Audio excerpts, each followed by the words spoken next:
বলবো স্যার, আমি আমি আমি যা জানি সব বলবো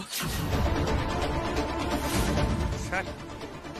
স্যার আমি এইসব কাজ করেছি একজনের জন্য।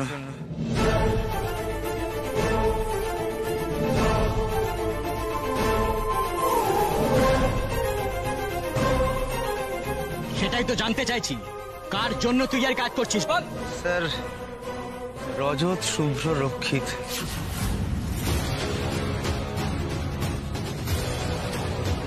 মানে বড়বাবুর জন্য।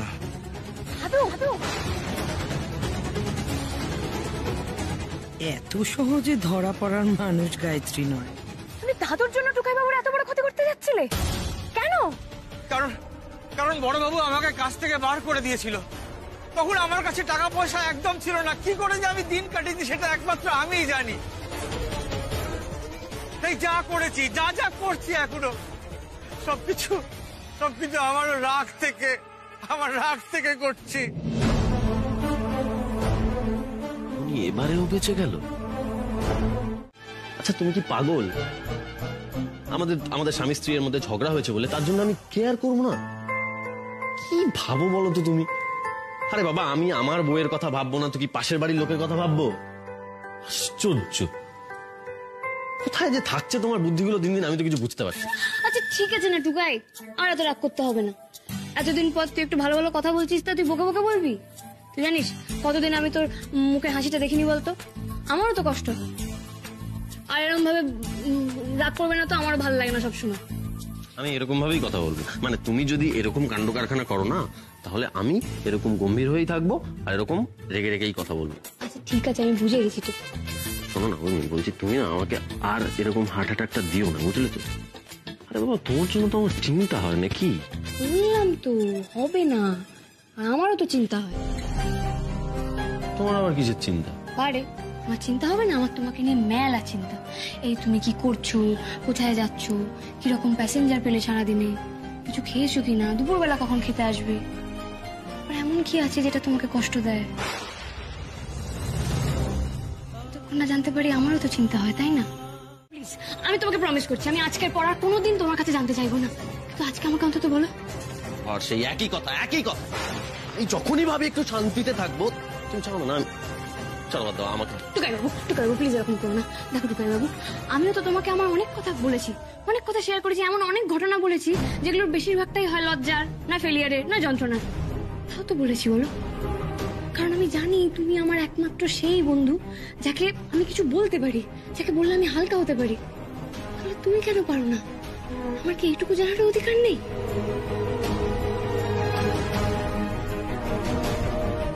না তুমি আসলে কি আসলে? আসলে তুমি আমাদের সম্পর্কটাকে এখনো সেভাবে দেখো না যে তুমি আমার কাছে কমফোর্টেবলি কিছু বলতে পারো, তাই না? উর্মি, দেখো তোমাকে না বলার মতো তো কিছু নেই। তাহলে কেন বলছো না টুকাই বাবু? আসলে এমন কিছু কথা থাকে জানো তো, যেগুলো খুব যন্ত্রণাদায়ক।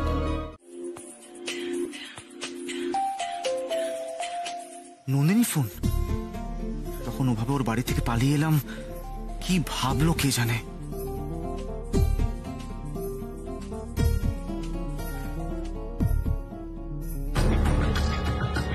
নন্দিনী ফোন মনে হচ্ছে, কি বলছে শুনতে হবে।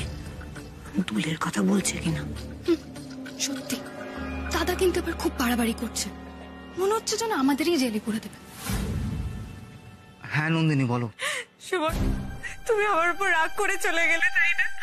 বলো না আমি কি বলেছি, কি ভুল বলেছি। আমি রিয়েলি ভেরি সরি, আমি তো বলছি। এক সেকেন্ড, তুমি সরি বলছো কেন? আমি জানি যে আমি নিশ্চয়ই কোনো কিছু ভুল বলেছি, তার জন্য তুমি আমার উপর রাগ করে চলে গেলে। আমি ক্ষমা চেয়ে নিচ্ছি, প্লিজ আমায় ক্ষমা করে দাও। ওই দেখো বোকা মেয়ে, কাঁদছো কেন? প্লিজ তুমি কেঁদো না নন্দিনী। সুমন, আমি জানি যে আমারই কোনো কিছু ভুল হয়েছে, তাই জন্য তুমি এইভাবে চলে গেলে, নাহলে তো তুমি এইভাবে চলে যাওয়ার মানুষ না। বলো না কি করেছি আমি, কি ভুল করেছি, ক্ষমা করে দাও না প্লিজ। ওই দেখো বেচারি মেয়েটা বিনা কোনো দোষে খাচ্ছে। হচ্ছে কিছু বুঝতে পারছি না। বিশ্বাস হচ্ছে আবার হচ্ছেও না। নন্দিনীর সঙ্গে কথা বলার পর না মাথাটা আরো ঘেটে আছে। কি যে করি। এই দাদা, এনে খাবারটা রেখে দে।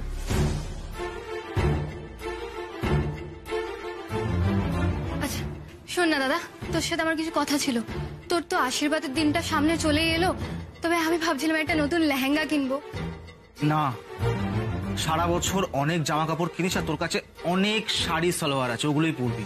আরে বাবা, ওগুলো তো সব পরে ফেলেছি, একটা নতুন কিছু। মানে মানুষ কি 365 দিন 365টা জামা কেনে? বাজে কথা বলিস না, যা এখান থেকে। হ্যাঁ হ্যাঁ সেই তাই তো বলবি। বৌদির জন্য নতুন নতুন গিফট কেনার সময় তখন তোর তো কোনো কারণ লাগে না, কিন্তু আমাদের জন্য জামা কাপড় কেনার সময় যত সব অসুবিধা। দাদা, পাকা পাকা বিধির কথা একদম বলবি না, আমি কিন্তু সহ্য করবো না। তুই আমাকে মারতে পারলি রে দাদা। হ্যাঁ মারলাম, দরকার পড়লে আবার মারবো। তোর কোনো কাজ নেই না? সারাক্ষণ এদিক ওদিক ঘুরে বেড়াস, পাকা পাকা কথা বলে বেড়াস, একে নিয়ে নিন্দে ওকে নিয়ে নিন্দে, বই নিতে কোনোদিনও দেখলাম না তোকে। আর তুই নিজেকে নন্দিনীর সাথে তুলনা করছিস। ওকে দেখ আর নিজেকে দেখ, ওর গ্রেডস দেখ, ওর রেজাল্ট দেখ। She is a genius and you are nothing. তুই আমাকে এরকম বলতে পারলি? আমি পড়াশোনা একটু বাজে বলে তুই আমাকে বৌদির সাথে তুলনা করবি? হ্যাঁ করবো, কারণ ভালোর সাথেই তুলনা করতে হয়। এরপর থেকে অনধিকার চর্চা করতে আসবি না, যা এখান থেকে। মা,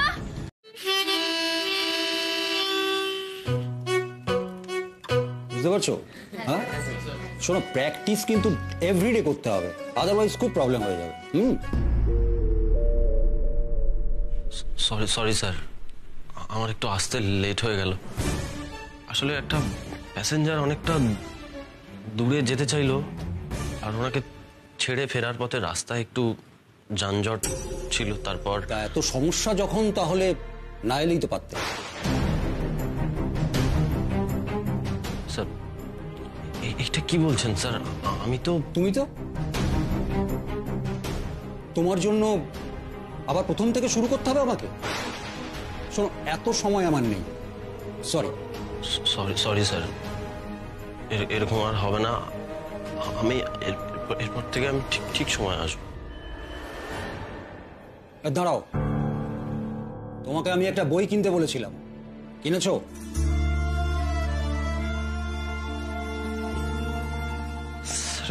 এই মাসে আমার একটু সমস্যা আছে।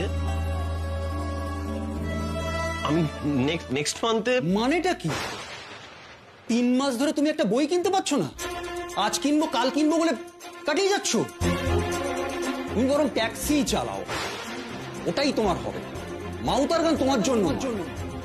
তুমি বিশ্বাস করো, আমি চেয়েছিলাম ট্যাক্সি চালানো আর ক্লাস দুটো একসঙ্গে ম্যানেজ করতে, কিন্তু সেদিন স্যার ওটা বলার পর আমি আর পারলাম না নিজেকে কন্ট্রোল করতে। ট্যাক্সিওয়ালা নাকি তোমার মাউথের গান বাজাবে, শখ কত।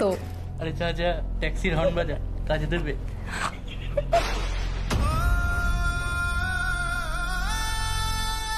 আর তারপর থেকেই আমি প্রতিজ্ঞা করি যে ওই মাউতর গান আমি আর ধরবো না।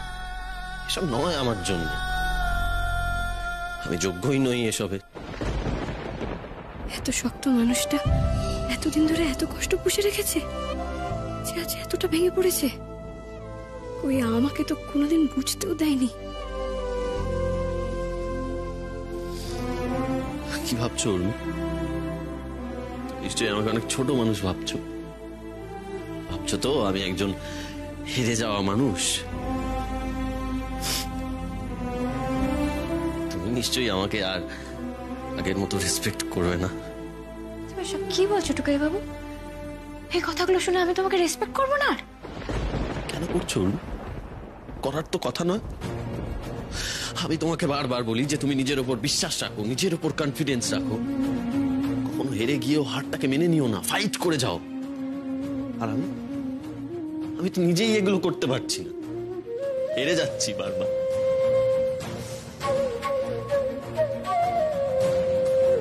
আমি চিরকালই একজন হেরে যাওয়া মানুষ ছিলাম অরুণী, না হলে তো আমি আমার ওই ভালোবাসার জিনিসটাকে ধরে রাখতে পারতাম।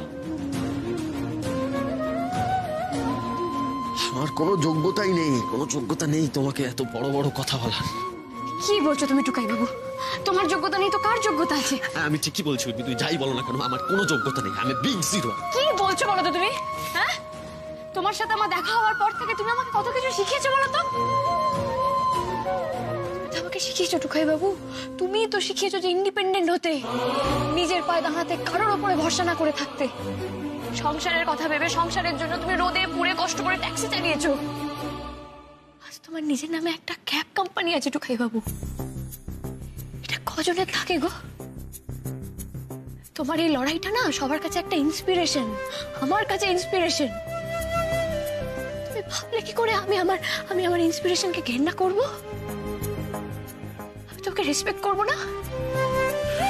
সে তুমি যাই বলো উর্মি, না টুকাই বাবু, তুমি আমাকে বলতে দাও। আমার অন্যায় হয়ে গেছে তোমাকে জোর করে।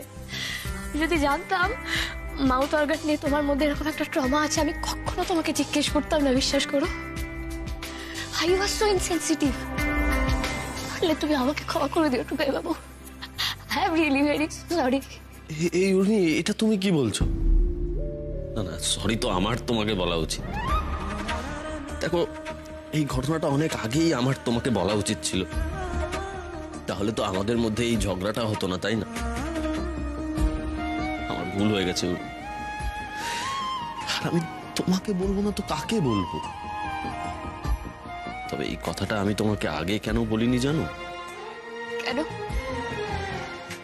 তার কারণ আমার নিজের প্রতি চাপা রাগ আর অভিমানটা এই ঘটনাটাকে চেপে রাখতে চেয়েছিল।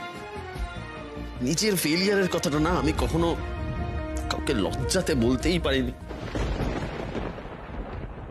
আই এম সরি, তুমি প্লিজ আমাকে ক্ষমা করে দাও। এই কথাটা আমার তোমাকে অনেক আগেই বলা উচিত ছিল, তবে আমি আর কোনোদিন তোমার কাছ থেকে কোনো কথা লুকোবো না, বিশ্বাস করো, কোনোদিনও না।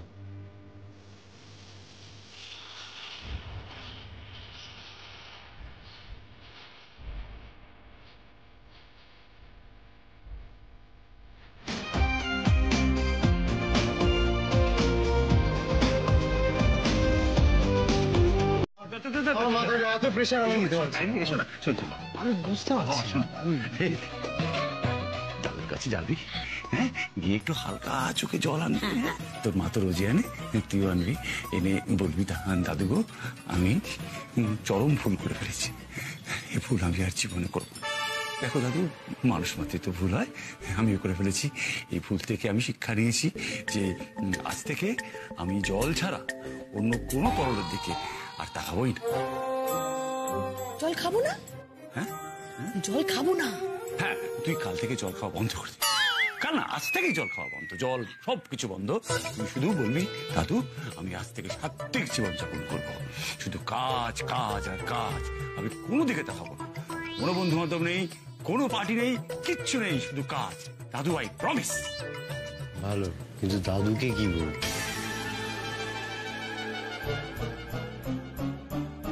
তাই না, দাদুকে কি বলবো? দাদুকে তো কিছু একটা বলতে হবে। বুঝে গেছি দাদুকে বলবো যে দাদু আজ থেকে আমি সাত্বিক জীবনযাপন করব। দাদু chill, take a pill, now we are friends. বুঝে গেছি।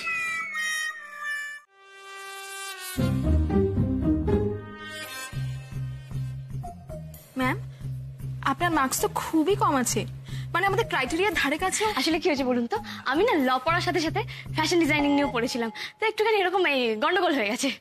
মানে বুঝলাম না। কি হয়েছে, আমার নাম্বারটা দুভাগে ভাগ হয়ে গেছে, মানে আমি ফ্যাশন ডিজাইনিং এ একটু বেশি পেয়েছি আর লতে একটু কম। কিন্তু ম্যাম, এ কথা তো কেউ শুনবে না। আপনি আমাকে একটা চান্স দিন না, আমি সবার সাথে কথা বলে ঠিক ম্যানেজ করে নেবো। ম্যাম, আমাদের কোম্পানিতে একটা রুলস আছে, আর আপনি এই জবের জন্য এলিজিবল নন। ঠিক, কিন্তু একটা কথা বলুন, আপনাদের এখানে যতজন ক্যান্ডিডেট আসেন ইন্টারভিউ দিতে, তাদের সবাই কি আপনাদের ক্রাইটেরিয়ার সাথে মানে খাপ খায়? 2-4 নম্বর কম তো হতেই পারে, তাই না? 2-4 নম্বরটা আলাদা ব্যাপার, সবচেয়ে বড় কথা হচ্ছে আপনাকে তো এবছর 5টা কেস অ্যাপিয়ার করতেই হবে, আর আপনি তো মাত্র একটা কেস অ্যাপিয়ার করেছেন। আপনি পজিটিভ সাইডটা ভেবে দেখুন। হ্যাঁ দেখুন, আপনাদের এখানে রুল হচ্ছে 5টা কেসে অ্যাপিয়ার করতে হবে, সেই জায়গায় আমি একটা কেসে অ্যাপিয়ার করেছি। আবার এটাও একটা ব্যাপার যে আপনাদের এখানে কিন্তু কোথাও লেখা নেই যে 5টা কেসে জিততেই হবে, বাট আমি একটা কেসে অ্যাপিয়ার করেছি আর সাকসেসফুলি জিতেওছি। দেখুন না, আমার কথাটা শেষ করতে দিন। দিন আমি যে এসে লয়ারের এগেইনস্টে কেস লড়িনি, অ্যাডভোকেট বাসুর এগেইনস্টে লড়ে জিতেছি। মানে আপনি বুঝতে পারছেন ব্যাপার? দেখুন ম্যাম, আমাদের কোম্পানিতে একটা রুলস আছে, আর আমরা তো সেই রুলসটাকে ব্রেক করতে পারি না। আপনি আমাদের এই জব ইন্টারভিউর জন্য এলিজিবল নন, তাই আপনার ইন্টারভিউ আমরা আজকে নিতে পারবো না। সরি। আমার একটা কথা শুনুন। সরি। নেক্সট। হ্যাঁ টুকাই, আমিও এটাই জিজ্ঞেস করতে যাচ্ছিলাম, উর্মি কি এই বিষয়ে কিছু তোকে জানিয়েছে? কোত্থেকে এতগুলো টাকা পেলো? আমি এই বিষয়ে কিছু জানি না। তোমরা তো দেখলে আমি ওকে জিজ্ঞেস করতে গেলাম, কিছু বললো কি? উল্টে তেজ দেখিয়ে চলে গেল। এটাই ওর সমস্যা, জানো তো। ওকে কিছু বলা যাবে না, বললেই গোসা। কেন এরকম করছিস বাবা? দেখছিস তো আজকে এই রাগের জন্যে উর্মি ইন্টারভিউ দিতে চলে গেল। এটা ঠিক হলো? শোন টুকাই, সংসার করা অত সহজ জিনিস নয়, মাথা ঠান্ডা করে সবকিছু করতে হয়। সবসময় মাথা ঠান্ডা রাখা যায় না।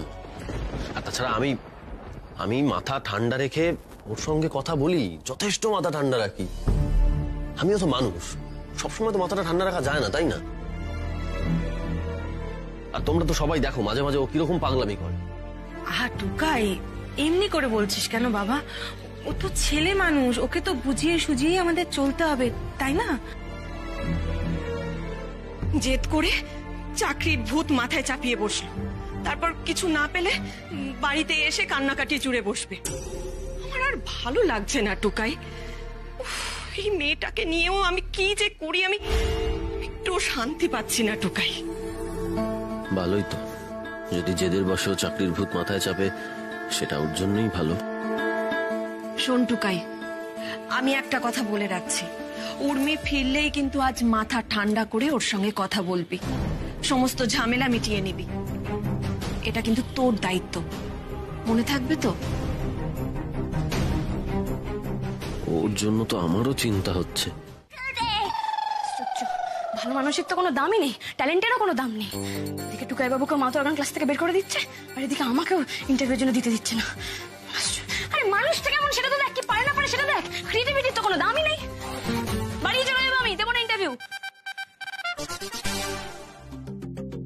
হ্যাঁ বৌদি বলো। হ্যাঁ পর্ণা, কি খবর তোমার? আমাকে তো আজকাল ফোনই করো না, ভুলে গেছো নাকি? আর ফোন? না না, তোমাকে কি আর ভুলতে পারি বলো? কেন, কিছু হয়েছে? মনটা না আসলে একটু খারাপ আছে গো। ও মা, কোনো সমস্যা হলো নাকি? কি হয়েছে? তুমি কিন্তু আমাকে বলতে পারো। আসলে আমি না তোমাদের আশীর্বাদে পড়বো বলে দাদার থেকে না একটা লেহেঙ্গা চেয়েছিলাম, কিন্তু দাদা না কিনে দেবে না বলছে। ও মা, সে কি কথা? সুমন কিনে দেবে না বললো? আর বলো না, সে আমাকে নাই বলে দিতে পারতো, কিন্তু আমি মাত্র 2 বার লেহেঙ্গাটা কিনবো বলেছি বলে আমাকে না দাদা চড়ও মেরেছে, জানো? কি? সুমন তোমার গায়ে হাত তুলেছে? ছি ছি ছি ছি, সুমন এত বড় অন্যায় কাজটা কিভাবে করলো? ঠিক আছে, তুমি এইভাবে কান্নাকাটি করো না পর্ণা, আমার ভীষণ খারাপ লাগছে। আমি তোমার দাদার সাথে কথা বলবো। আচ্ছা ঠিক আছে পর্ণা, তোমার যখন ইচ্ছা হয়েছে তোমাকে লেহেঙ্গা আমি কিনে দেবো। সত্যি বৌদি, তুমি আমাকে লেহেঙ্গা কিনে দেবে? হ্যাঁ দেবো। এবার খুশি তো? খুব খুব খুব খুশি। Yes, mission successful. যা, তুমি খুশি হয়েছো এটাতেই আমার খুব আনন্দ লাগছে। আচ্ছা শোনো না পর্ণা, তোমাকে না খুব ইম্পর্টেন্ট একটা কথা বলার ছিল। বলছি যে তুমি একটু মাকে বলে দেবে যে বিয়ের জন্য TV, fridge, AC, washing machine সব চলে এসেছে। আসল খবরটা এতক্ষণে দিচ্ছে? কি মাথা মোটা মেয়েটা। হ্যালো পর্ণা, শুনতে পাচ্ছ? হ্যাঁ হ্যাঁ বৌদি, শুনছি। যাক, খুব ভালো খবর। আমি এক্ষুনি মাকে গিয়ে জানাচ্ছি। রাখলাম। হ্যাঁ, বাড়ি গিয়ে বা কি করবো? বড় মুখ করে তো বলে এসেছি যে চাকরি নিয়ে। এখন এই রোদে তেতে পুড়ে কোথায় ইন্টারভিউ দেবে, কি চাকরি পাবে না পাবে কিছুই বুঝতে পারছি না, আমার খুব চিন্তা হচ্ছে। জানো তো বড় বৌদি, ভুলটা না আমাদেরই। ভুল আমাদের? না দেখো, উর্মির তো এখন অল্প বয়স, ওর তো কাজ করার খুব উদ্যম। এবার দেখো, ওকে আমরা কোনো কাজ করতে দিই না, এই রান্নাঘরে আমরা আসতে দিই না, বা বাড়ির অন্য কোনো কাজও আমরা করতে দিই না। হ্যাঁ, সেটা করতে দিই না কারণ ও ছোট। ও এই বয়সে বাড়ির কি কাজ করবে বলতো? ও এখন আনন্দ করুক, ঘুরে বেড়াক, এটাই তো দরকার। আর একটা বয়সের পরে ঠিক সংসারের হাল ধরবে, কিন্তু তা বলে এখনই? দেখো বড় বৌদি, তোমার যুক্তিটা একদম ঠিক, কিন্তু আমরা যেহেতু ওকে কোনো কাজ করতে দিই না, ওর তো সংসারের কাজের প্রতি কোনো আগ্রহই তৈরি হয়নি। সারাদিনও একা একা বসে বসে কি বা করবে বলো দেখি, কতই বা আমাদের পিছু পিছু ঘুরবে। এই যে একা একা থাকে না, এইখান থেকে ওই চাকরি করার কথাটা ওর মাথায় এসেছে, বুঝলে? রক্ষে করো মা বগরাদে, ওকে কাজ করতে দিয়ে আর লঙ্কা কাণ্ড বাদিয়ে বসে বাড়ি টাড়ি জ্বালিয়ে একদম ছিড়িবিষ্টিরি করবে। ছাড়ো তো। না রে মেজো, বিনি একদম ঠিক কথা বলেছে। আমরা ওকে বাড়ির কাজ করতে দিই না বলেই আজকে এই অবস্থা।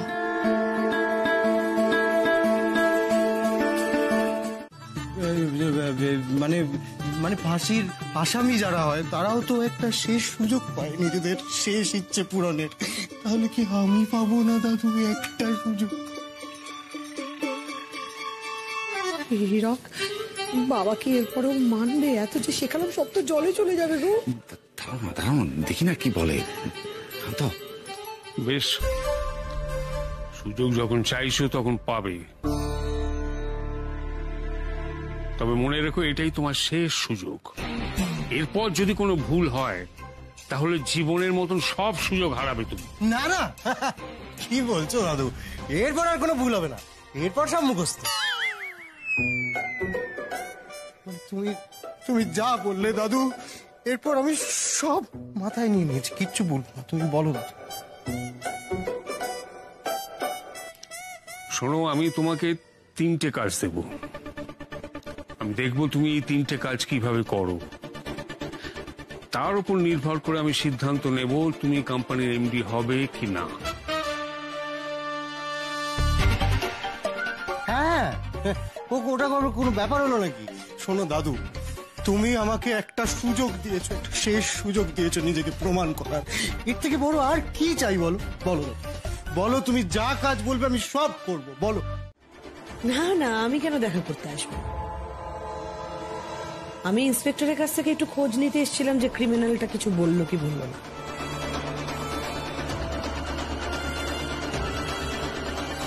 আসলে সমর ধরা পড়ার পর থেকে আমি একটু চিন্তায় ছিলাম যে ও কি বলছে সেটা জানার জন্য। হ্যাঁ, আমিও খুব চিন্তায় আছি।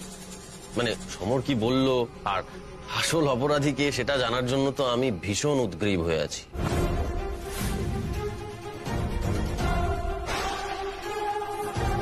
আসল অপরাধীটা কে, মানে এর পেছনে কে আছে সেটা তো জানতে হবে, তাই না? আর এটা জানার জন্য তো সব থেকে বেশি উদ্গ্রীব হয়ে আছে উর্মি।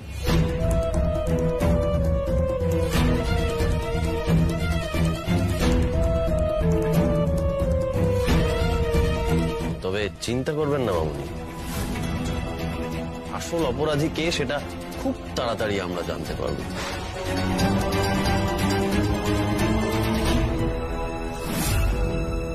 এই সাত্তকি তো আমাকে কথায় কথায় থ্রেট দিচ্ছে। সত্যি যদি সমর আমাদের কথা বলে দেয়?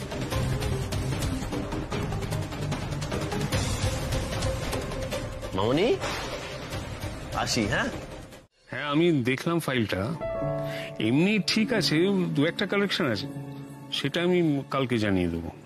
ওকে? আচ্ছা দাদু, তোমার জন্য কফি নিয়ে এলাম, আমি বানিয়েছি।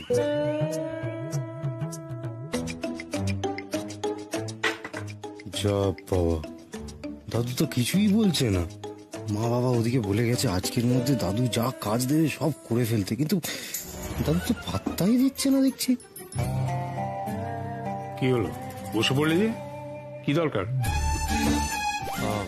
ইয়ে দাদু, দাদু তোমার সঙ্গে আমার খুব জরুরি একটা কথা আছে। কি কথা?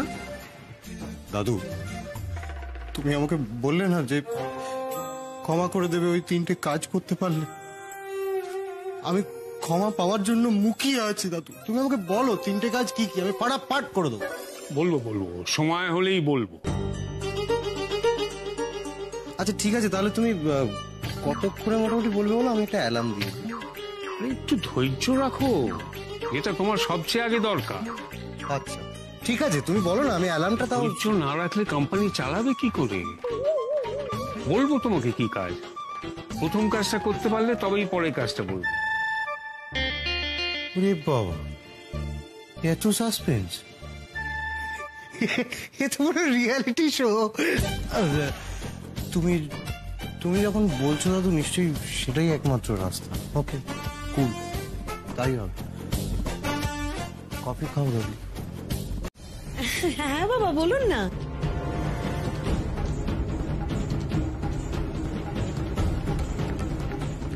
বাবা তুমি কিছু বলবে? এত রাত হয়ে গেল, তুমি ঘুমাওনি? হ্যাঁ, একটা ইম্পর্টেন্ট সিদ্ধান্ত নেওয়ার ছিল, সেটা ভাবতে ভাবতে একটু দেরি হয়ে গেল। হ্যাঁ হ্যাঁ, বলুন না বাবা, আপনি যা বলবেন আমরা মাথা পেতে নেব। না, এখন বলবো না, সেটা আমি কাল বলবো। কাল আমি বাড়ির সবার সঙ্গে একটা মিটিং করতে চাই, একটা ইম্পর্টেন্ট কথা বলার আছে, সেটা জানাবার জন্য এলাম। আমি চাই সবাই যেন থাকে সেই সময়। হ্যাঁ বাবা, থাকবো না কেন? তুমি ডাকবে আর আমরা থাকবো না, হয় নাকি? না মানে আমি বলছিলাম, কত সকালে তো সবাই ঘুম থেকে ওঠে না। ঠিক আছে, অসুবিধা নেই, সবাই থাকবো। আর কি বিকি থাকবো তো?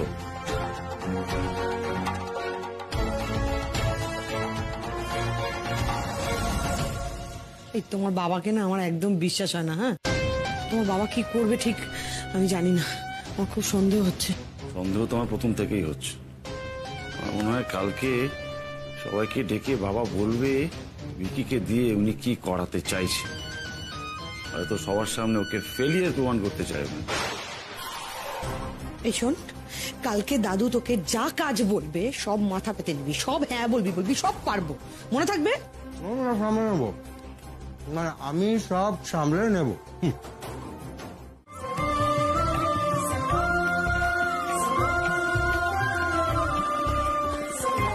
তুমি মাউথ অর্গান ক্লাসে ফর্ম ফিল আপ করেছো? মানে তুমি সত্যি সত্যি মাউথ অর্গান আবার শিখতে চাও? হ্যাঁ, আমি আবার মাউথ অর্গান ক্লাসে ভর্তি হব।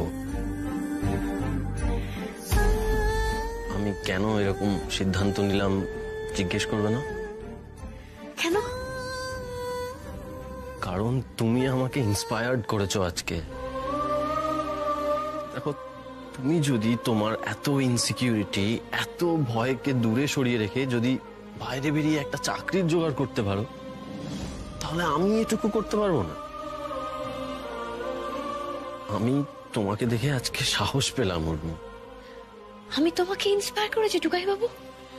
আমি? হ্যাঁ উর্মি, তুমি।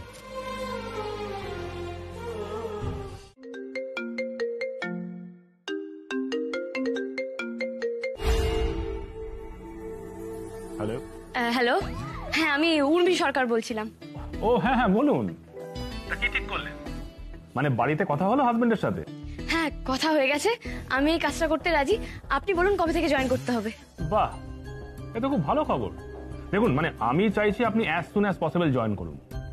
এই ধরুন আগামীকাল থেকেই। কাল থেকেই শুরু করে দেবো? আচ্ছা ঠিক আছে, আমি কাল থেকেই জয়েন করবো। Oh very very good, very good. ঠিক আছে, তাহলে আপনি কালকে চলে আসুন।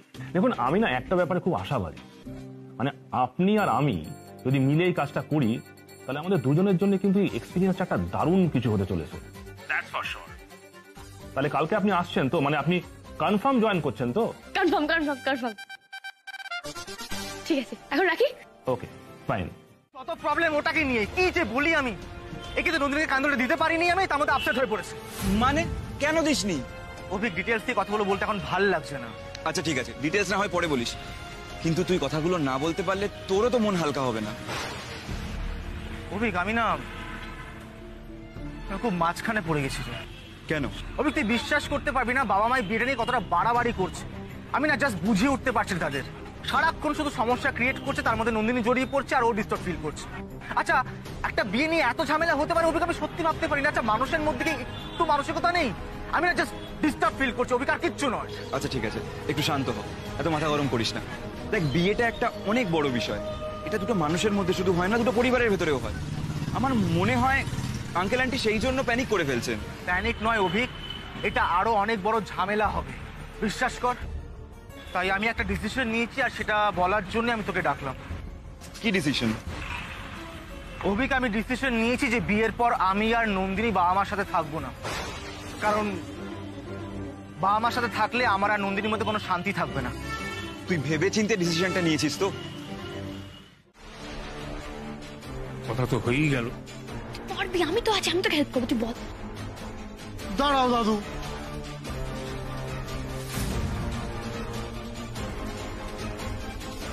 আমি করব।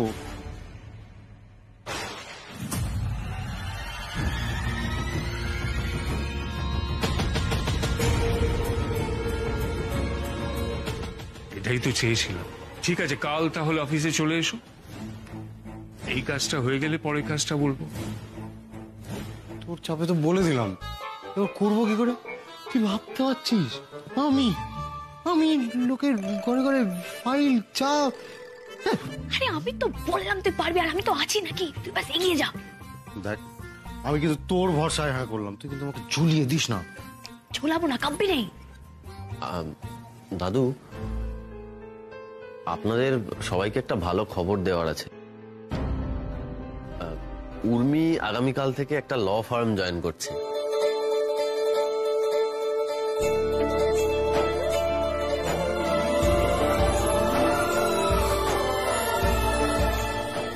তাই? আরে এই তো দারুণ খবর। কনগ্রাচুলেশন দিদি ভাই। থ্যাংক ইউ দাদু। জানতাম দিদি ভাই তুমি যে একদিন নিজের পায়ে দাঁড়াবে এটা আমি জানতাম। আজ আমার একটা গর্বের দিন। এই পরীক্ষা তো শুধু ভিকির নয়, তোমাদেরও দাদু ভাই। যে কনফিডেন্স, যে লড়াই করার ক্ষমতা আমি দেখতে চাই, সেটা তো আমি চোখের সামনে দেখতে পাচ্ছি। এইবার প্রমাণ হয়ে যাবে যে এই বিজনেস, এই সবকিছু সামলাবার যোগ্যতা আসলে কাদের আছে।